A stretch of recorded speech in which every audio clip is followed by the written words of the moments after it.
Pak Ahok selama beberapa minggu ini menjadi PLT, apa sih komentar-komentar yang Pak Ahok sempat dengar tidak? Apa misalnya yang di bawah, jajaran di bawah berkomentar positif, negatif, atau takut, atau apa yang Pak Ahok dengar?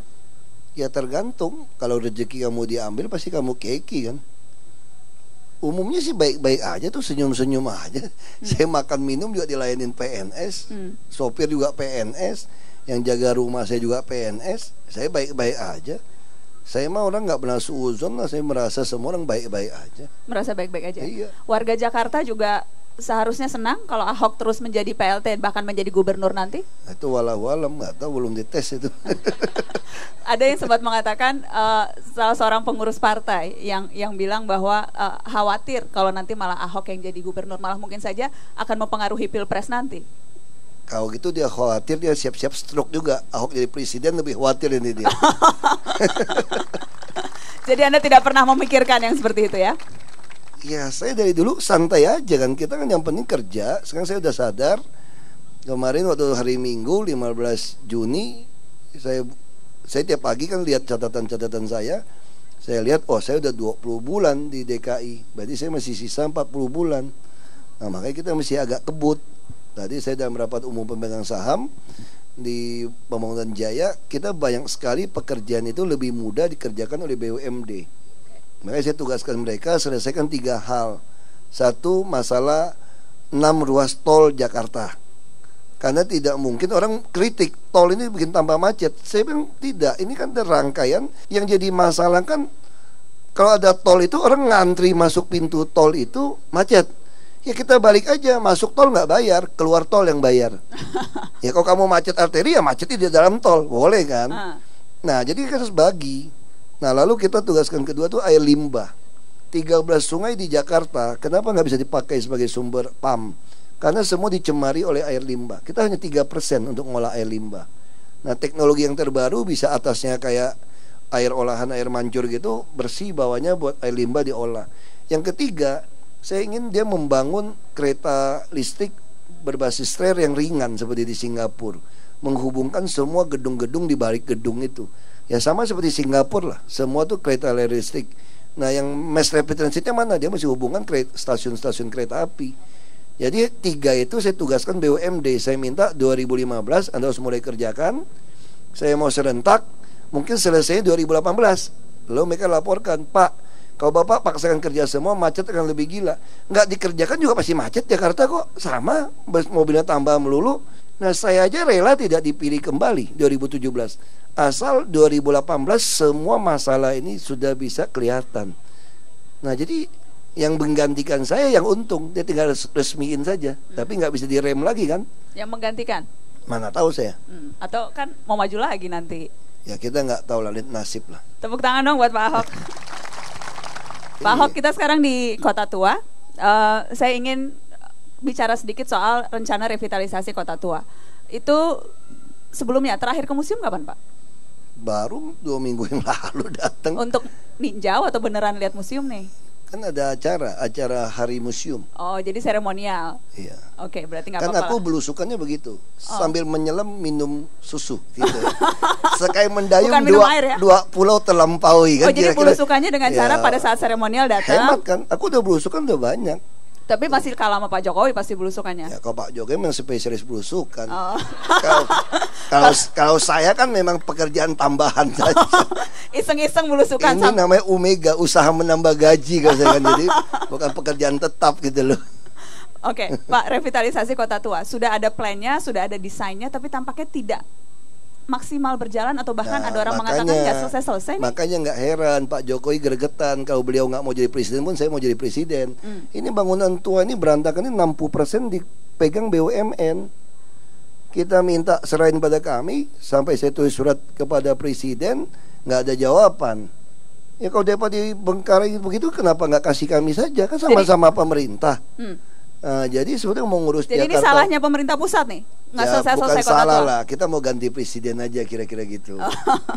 Yang mana tapi? Ya aku mah yang kiri kanan oke saja. Orang mereka belum jadi presiden, belum pemilihan saja saya sudah untung jadi PLT gubernur. Udah untung ya. Iya dong, itu belum tahu jelas siapa udah jadi PLT gubernur. Gimana kalau udah ketahuan Nama salah juga satu? Ahok, hoki-hoki aja kiri kanan. Pak, kembali ke itu. Jadi ini bukan lempar batu sembunyi tangan kan? Ini bukan main nyalahin aja. Oh, itu pemerintah pusat tuh, bukan salahnya Pemda DKI. Nggak, ini juga ada salahnya kita juga. Apa tuh salahnya? Salahnya kita tuh kita nggak pernah menyediakan transportasi umum yang baik. Nggak, kita bicara revitalisasi kota tua. Ya, itu ada hubungannya. Gimana hubungannya? Nah, harusnya kalau bilang revitalisasi, harusnya kan dibangun jalan tuh dari pemadam kebakaran tembus ke Mangga 2 situ, muter. Sehingga dari BNI sampai ke sini itu semua plaza pakai batu begitu. Jadi nggak boleh mobil lewat. Jadi kalau namanya museum itu seperti itu. Nah, sama misalnya kayak di situ ada Masjid Luar Batang. Harusnya semua kawasan kumuh itu kita bangunkan rumah susun, pindahin mereka. Jadi Masjid Luar Batang itu ada plaza begitu besar. Jadi lihatnya kan bagus kan, di tengah-tengah plaza gitu luas ada satu bangunan. Nah, ini harusnya sama konsepnya. Cuma kan kita kan melakukan semua tuh setengah-setengah dah. Mungkin karena khawatir dicela orang apa kan. Nah, aku pikir kali ini Jakarta ya udah, lu orang nggak tahu nasib baik atau buruk deh punya saya di sini gitu kan. Pokoknya aku kerjain aja lah. Lu suka nggak usah pilih gua lagi kalau nggak demen gitu aja. Kalau demen lu pilih lagi, aku kerjain aja. Nah, ini kita lagi siapkan. Yang penting busnya semua beres dulu. Kita mulai akan sama kayak tadi kan, saya pangkas itu jalan. Berpuluhan tahun ada rumah di pojok disewain buat orang, gila kan di tanah negara. Jadi semua bus mau lewat itu masih lewat tekuk kecil. Yang pengkolan tadi itu Iya yang kan kita tinggal lewat. dipotong kan. Kenapa nggak bisa potong? Nggak bisa katanya. Ini rumah siapa gitu, ini tetangga, ini negara mana gitu kan. Ya nggak bisa dong. Bus semua lewat, ban belakang mesti ketabrak. Padahal cuma satu pengkolan gitu. Kenapa Dan sih selama nggak? ini dibiarkan. Saya suruh PU nggak dikerjain tuh. Nggak bisa. Ini dilarang segala macam. Ya udah aku pakai teman saya, lu kerjainnya di situ deh. Nggak ada pensiunan PU. Lu kerjain, dia kirim foto. Jadi Anda malah tidak menyuruh langsung jajaran birokrasi Udah di bawah. suruh, nggak dikerjain setahun lebih udah. Pecat dong. Ya kan belum bisa pecat. Undang-undang ASN belum ditandatanganin peraturan pemerintah dari presiden. Kalau udah tanda tangan itu kok pecat sekali-sekali. Nah, jadi Jadi staff lah. jadi sudah punya kewenangan sedemikian besar, tapi kalau kemudian jajaran bawahnya tidak mau melakukan, ya percuma saja. Bahkan Pak Ahok Itulah namanya pembantu rumah tangga. kembali lagi rumah tangga. Karena belum gubernur beneran ini. Baru acting, bahasa Inggris itu acting kan. Ya baru aksi-aksi jadi gubernur lah gitu loh. Ya, kok acting kan kira-kira gitu kan, kayak pemain film kan, acting doang nih, belum Tapi Anda bener. tidak terganggu Pak Ahok, ada Belum dinas beneran. spesifik di bawah Anda yang Anda instruksikan untuk melakukan sesuatu, tapi kemudian dia balelo, tidak terganggu dengan itu? Ya itulah kelebihan Ahok sebetulnya. Orang pikir kan saya emosional, temperamen. Bukan mikir betul kan? Salah, aku sangat bisa menguasai diri, mengendalikan diri sebetulnya. Oh gitu. Ketika, Percaya nggak? Ya, Aduh, nggak, ketawanya nggak percaya tuh Pak. senyum-senyum berarti dari tadi saya stand up comedy latihan berhasil kan? Iya, saya berhasil dong. Ini persiapan pensiun ini. Supaya tetap masuk Metro TV. Kalau nggak jadi pejabat lagi kagak bakal diundang. Undang. Kecuali kamu jadi komedian tuh, stand up comedy. Masuk Metro lu. Pak, saya mau tanya soal Monas. Kayaknya banyak musuhnya tuh Pak Ahok di Monas. Itu Monas kan soal musuh. Itu namanya ngelunjak, tau nggak? Kenapa? Jadi itu Monas dulu zaman Bang Yos. Kenapa dipagar? Semua protes kan? Saya juga protes Bang Yos. Yang benar aja lu. Monas dipagar. Dipagar aja gergaji apa kagak pagar kan? Ya udah dipindahin ke IRTI. PKL itu. Habis pindahin ke IRTI, PKL yang pindah ke IRTI malah ngencukongin orang jualan di dalam. Aku pikir udah deh. Kalau gitu IRTI dilatih aja, cari sponsor. Bikin makanan yang sekelas restoran, tapi harganya harga pinggiran.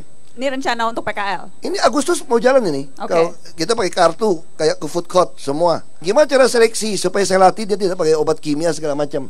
Bikinlah PRJ Monas. Supaya apa? Biar masukin 2.800 PKL. Nggak boleh jual ya. Ini nggak ada sewa. Kamu mesti jual harga yang murah. Lalu kita tes makanannya. Kasih POM. Ketemu tuh yang pakai kimia. Kalau pakai kimia orang Jakarta bisa mati tuh. Kita tes. Ini kamu nggak boleh ya dilatih. Seminggu nih kita seleksi alam nanti. Mana yang lebih laku? Kurang ajar. Ini ada orang-orang. Ada yang jadi cukong, dilapakin itu semua Monas, dikasih tanda semua, dicat-catin. Disewain sampai 7.000 orang, kurang ajar nggak? Siapa itu? Nggak tahu lah, ada bos yang mana aku juga nggak kenal. 20.000 kali 7.000, 140 juta semalam. Oh, udah apa-apalah, nama juga PRJ, Pesta Rakyat Jakarta. Jadi, aku fur aja deh. 6 hari deh, biar kamu pesta dapat duit udah deh. Ke Padang Tanggung, Monas sudah rusak tanamannya, rusak 2 hari sama rusak 6 hari kan sama. Jadi tutup mata tuh waktu itu. Ya udah nggak apa-apa deh. Udah selesai, kakak mau keluar, kurang ajar nggak? Keenakan di dalam, cuci baju di dalam macam-macam tuh. Wah, terus saya bilang, gimana bocornya? Semua satpam nggak mau ngaku. Ternyata tuh terarisnya digergaji. Kalau itu suruh orang las lagi deh. Mau ditusuk, diancam. Mau ditusuk Satpol gimana? PP-nya Pak Ahok mau Iya, ditusuk. satpam kita mau ditusuk, mau diancam di luar, awas kamu. Jadi saya juga bilang sama Satpol PP, kamu jangan pakai pentungan ya, karena kita udah janji nih waktu kampanye nggak boleh pakai pentungan nih. Kau udah janji kan? Juga jangan pakai pisau. Nanti kalau pakai pisau kamu kalah ilmunya silatnya, susah kamu. Kamu yang modal nanti. Kalau kamu lebih jago dia yang modal. Nanti bilang Satpol PP bunuh PKL. Padahal itu bukan PKL tuh, preman ngaku PKL. Udah gini aja deh, ambil jalan tengah deh. Apa? Tembak aja gue bilang. Wah, semua ribut. Ahok suruh tembak. Nggak baca, bukan tembak pakai peluru, tembak sama pistol listrik, kena pingsan gitu loh. Lebih baik bikin dia pingsan lebih aman kan? Itu beneran. Jadi sekarang Satpol PP DKI bawa pistol Dari kecut. dulu juga udah punya. Tapi belum pernah dipakai. Kemarin juga nggak pakai, taruh di mobil aja kayak film-film teroris itu loh. Jadi buat nakut-nakutin. Ini ketahuan nih, masuk mata Najwa ketahuan. Berarti cuma ngancem doang. Jakarta tuh harus tertib, tapi bukan berarti membiarkan orang-orang susah ini nggak ada tempat. Tapi yang terjadi bukan orang susah, ini ngelunjak nih. Sama kayak Tanah Abang kan, jalan dipetak-petakin, sewain berapa juta. Ini bukan soal susah lagi, bukan. Ini soal serakah. Tahu kan orang yang bangga sekali bisa membersihkan Monas, sampai nggak percaya tenaga dalam negeri dan ngambil dari tenaga Jerman, bersihin Monas.